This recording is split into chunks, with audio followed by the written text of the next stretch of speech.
kita ketemu dengan seorang pujangga dari barat yang sangat populer.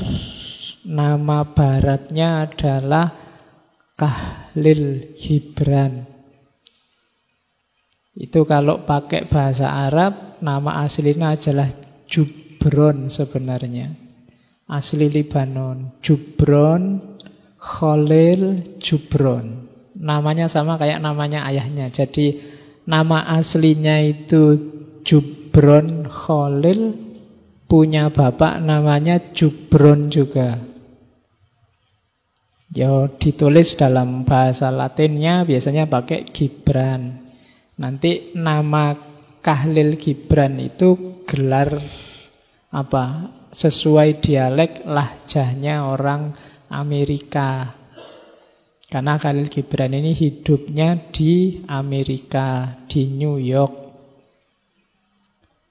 Dulu saya lupa, tahun 2016 juga saya ngangkat Khalil Gibran di sesi para pujangga.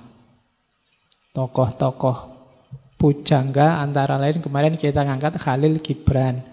Jadi saya tidak akan ngomong banyak lagi untuk mengantarkan beliau. Biar nggak menghabiskan waktu, langsung kita jujuk saja The Prophet-nya. Jadi The Prophet ini salah satu bukunya Khalil Gibran yang paling laris. Tahun 2012 kemarin itu habis copyright-nya. Jadi sekarang siapa saja boleh kalau mau menerjemahkan, mau menyebarluaskan. Itu sudah dicetak di penerbit aslinya saja sebelum diterjemah itu sekitar 2.300.000 eksemplar. Ya, ojo dipadake buku yang tak tumpuk di situ. Yang teman-teman naruh di situ ya buku filosof, buku thinking skill itu 200 wae ra ngentekke. Iki 2 juta loh. Itu di edisi penerbit resminya namanya Prometheus dan sudah diterjemahkan di 40 bahasa. Kalau ada yang mau menerjemahkan boleh. Yang belum bahasa Jawa, bahasa Sunda, bahasa tidak apa-apa toh. Isinya bagus. Meskipun ini bukan karya pertanyaannya Khalil Gibran, tapi ini karya yang paling terkenal dari Khalil Gibran. Sudah difilmkan. Ini logonya agak bagus. Saya sebenarnya motong logonya filmnya. Cuma filmnya animasi. Animasi serial. Nanti tiap bab diambil satu seri dengan direktur yang berbeda. Judulnya sama, The Prophet. Produsernya adalah artis seksi namanya Salma Hayek. Ya, kalian mesti kenal lah yang bangsa seksi-seksi itu kan wawasanmu lebih luas daripada aku ya. Jadi kalau ada yang mau, kemarin 2014 keluarnya serial itu belum nyampe di Indonesia, bajakannya tak cari nggak ada. Karena mungkin pembajak di Indonesia tidak tertarik. Opo film kok The Prophet. Jadi The Prophet ini mengisahkan ada penyair, sastrawan, ilmuwan, filosof, sekaligus politikus yang diasingkan di satu pulau, namanya Pulau Orpheus. Nah, ceritanya The Prophet diawali ketika The Prophet ini namanya Al-Mustafa. Dan gak usah heran, jangan-jangan itu mau nyinggung-nyinggung Islam Nabi Muhammad. Mungkin iya. Karena Khalil Gibran di antara yang sangat mempengaruhinya adalah Islam. Dengan ajaran sufistiknya. Itu yang sangat berpengaruh di Gibran. Meskipun dia aslinya seorang Kristen, alirannya namanya aliran Maronit di Libanon. Dan nanti pada akhirnya sebenarnya dia appreciate pada semua agama, khususnya di level spiritualnya. Itu Khalil Gibran. Jadi di Islamnya dia sangat banyak konotasinya dalam pikiran-pikirannya, karena memang ya mungkin masuk daerah Timur Tengah, Lebanon. Ya seperti saya bilang dulu, bayangkanlah Khalil Gibran ini orang yang pendiam, introvert, terus apalagi ndak banyak ngomong. Ya pendiam ya ndak banyak ngomong. Masuk ono wong pendiam cerewet. Kan ada yang bilang gitu, saya itu aslinya pendiam loh Pak, tapi ya cerewet podo wae. Nah, jadi dia ini pendiam. Cerita hidupnya agak nggak enak memang, agak tragis. Jadi yatim piatu sejak kecil, yang membiayai hidupnya kakaknya dari suami ibunya yang pertama. Suami ibunya ini anaknya pendeta, kalau bapaknya ini pekerja serabutan. Nah, ketika nikah sama bapaknya ini sudah janda. Nah, yang membesarkan Gibran, membiayai ini kakaknya yang dari suami pertama, namanya Peter. Nanti Khalil Gibran punya 2 adik perempuan, namanya Sultana dan Mariana. Libanon krisis, karena Libanon saat itu dikuasai Turki Utsmani.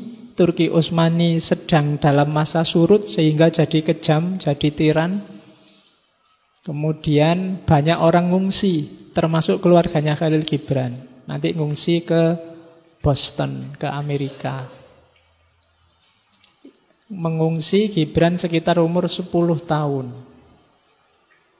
Nanti balik lagi ke Libanon untuk belajar, karena dia lebih tertarik ilmu-ilmu timur. Sampai umur 18. Disitulah nanti ada cerita broken wing, sayap-sayap patah. Dia jatuh cinta, cuma yang dicintai anaknya bangsawan, pendeta terkenal yang bangsawan, jadi nggak level, akhirnya patah hati. Jadilah buku Sayap-sayap Patah. Itu umur 17 loh ya, 18. Jadi umur 18 sudah jatuh cinta, patah hati, tapi menghasilkan buku. Terus, ya enggak usah dibandingkan sama kalian.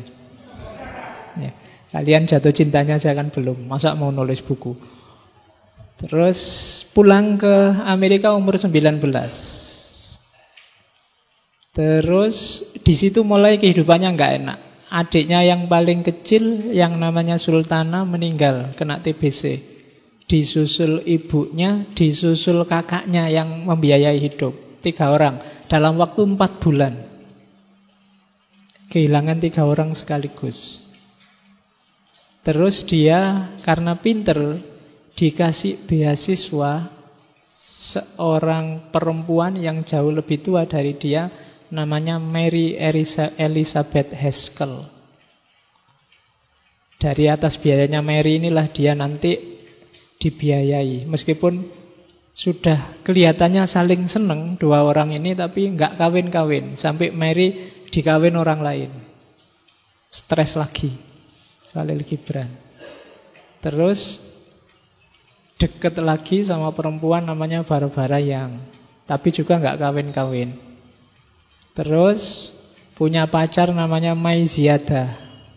Itu pun pacarannya gaya masa lalu, pakai surat-suratan. Itu pun ya ndak jadi kawin-kawin. Sampai Khalil Gibran meninggal umur 48 tahun. Masih muda, tapi pengaruhnya di dunia sastra, dunia kepujanggaan luar biasa. Umurnya hanya 48 tahun, sakitnya sama kayak ibunya, TBC plus kanker hati. Oke. Penggemar kopi, nah, yang suka kopi mungkin masih ada kesempatan untuk jadi kayak Khalil Gibran. Sehari ceritanya dia bisa menghabiskan 50 gelas kopi. Ini nggak usah ditiru ya. Nanti jadi makanannya nggak barokah kayak tadi, berlebih-lebihan, akhirnya sakit. Oke, jadi itu kok malah jadi cerita ya, dulu sudah tak ceritain. Oke, jadi kita langsung menjelajahi The Prophet ya. Siap-siap, ndak kayak kemarin-kemarin, temanya nanti akan sangat banyak malam ini. Kita semacam mengambil satu-satu hikmah-hikmah dari tulisan, dari bab-bab yang ada di The Prophet. Itu ada sekitar 26 bab, 26 puisi, 26 judul, macam-macam. Ada makan, ada kebebasan, ada macam-macam. Nanti kita lihat satu-satu. Meskipun tidak mungkin saya ngomong ke 26-nya, ada 1-2 yang saya tinggal, ada 1-2 yang saya ngomongnya agak panjang. Pertimbangannya, yo sak isaku wae, sak minatku ya. Jadi enggak, Pak kok yang tema ini ditinggal, ya wacanen dhewe.